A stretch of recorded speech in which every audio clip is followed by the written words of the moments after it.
A scientist has just exposed anti-wind groups, to be honest, anti-wind conspiracy theorists.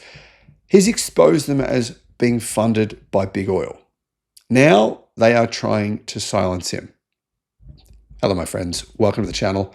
I'm Sam Evans. You're watching The Electric Viking. I just reported earlier today on what's been happening with the Trump administration, cancelling wind power projects all across the United States.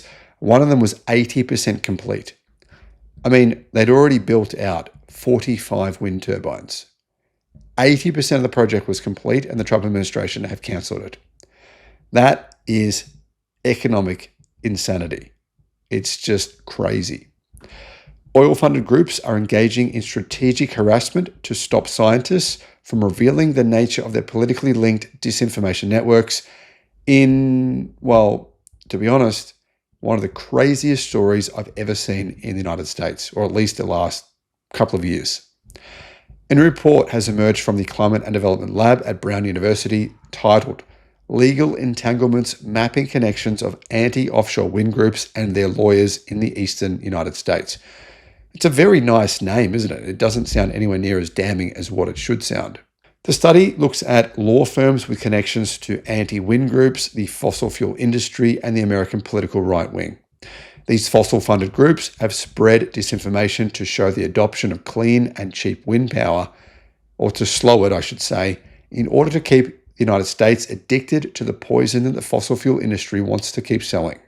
Now, even if you don't believe, right, that climate change is real, surely you're aware of the fact that coal dust kills people, right? That coal power plants are costing Americans millions and millions of dollars just to keep running. They are incredibly expensive. That's why states were shutting them down. The states weren't shutting them down because they were harmful to their citizens, which they are. They're shutting them down simply because of economic reasons. The lab is headed by J. Timmons Roberts, but the research was done by various students and faculty at the lab. The new report builds on former research by the CDL, cataloguing extensive connections between these groups and the dark money networks that fund the anti-wind movement. Offshore wind, especially in the North Atlantic, is a cheap and abundant form of energy that is relatively untapped in the United States.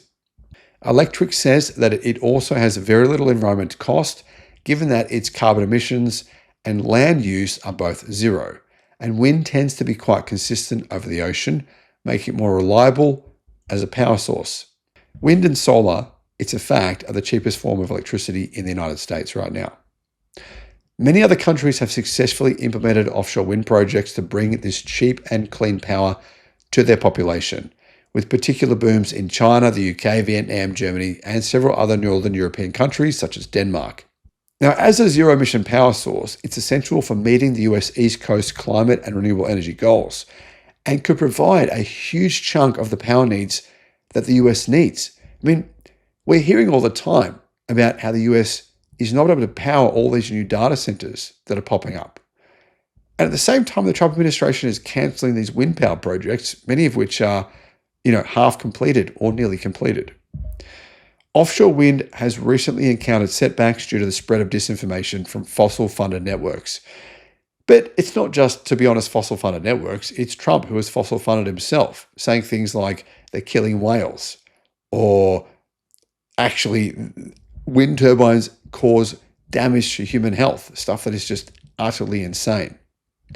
So fossil fuel companies are opposing wind power because it would help to wean America off of fossil fuels, displacing coal and methane generation for electricity and enabling greater electrification of the vehicle fleet to wean the United States off oil. Now, unfortunately, what this means is that fossil fuel companies have developed and funded a complicated network of fake public interest groups, politicians, and lawyers to oppose wind power by spreading this disinformation. There is websites that have popped up all across the internet with fake news. And you know what they often call themselves? They'll call themselves like Energy News or cleangreenenergy.com, things like this, to try and give themselves legitimacy. And I'm talking completely fake websites. They even have thousands of fake comments generated by bots.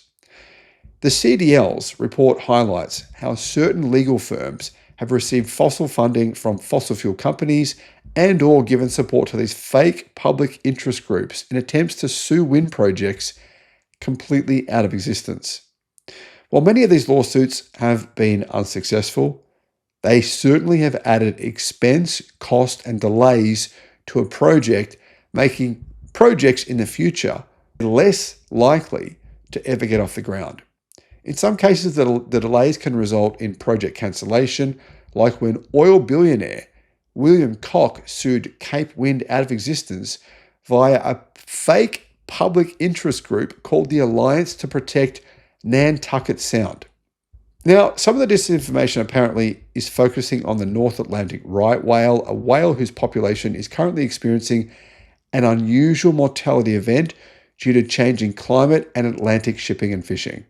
Anti-wind groups have invoked laws like the Endangered Species Act and Marine Mammal Protection Act, despite the fact that the products of the industry they are funded by are the deadliest thing for marine life. Now, of course, burning oil and fossil fuels is increasing the surface temperature. That increases the acidity of the ocean, and actually, that's the worst possible thing that we could do for marine life. North Atlantic krill populations have dropped by 50% due to ocean warming driven by fossil fuel use. So, the reality is, this is all misinformation coming from the fossil fuel industry. Now, one of the law firms that was spoken about in this report from the university, called Missoula Law, who are corrupt to their core, they sent a letter threatening the authors. Missoula Law said it would complain to the US Department of Energy. Now, apparently a former oil executive is currently squatting as the head of the Department of Energy as per Electric, and I think that's a pretty good point. But anyway, they're saying they're going to pull funding to Brown University if the university doesn't censor its research findings. This sounds like some sort of dystopian future where universities come up with actual public interest information, not stuff like, some of these gender studies which are questionable, but we're talking legitimate information here.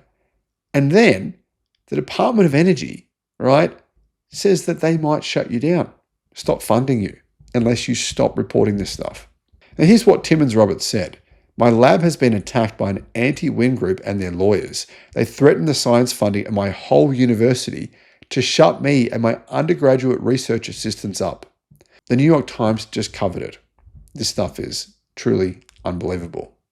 Now, this is the tip of the iceberg, unfortunately, for the misinformation and attacks being made on renewable energy by many vested interests. We're only seeing a small percentage. What we really need to do is to focus more on this, to focus more on all the false information being generated. Now, keep in mind that subsidies for fossil fuels are literally in the trillions of dollars. And this isn't stopping.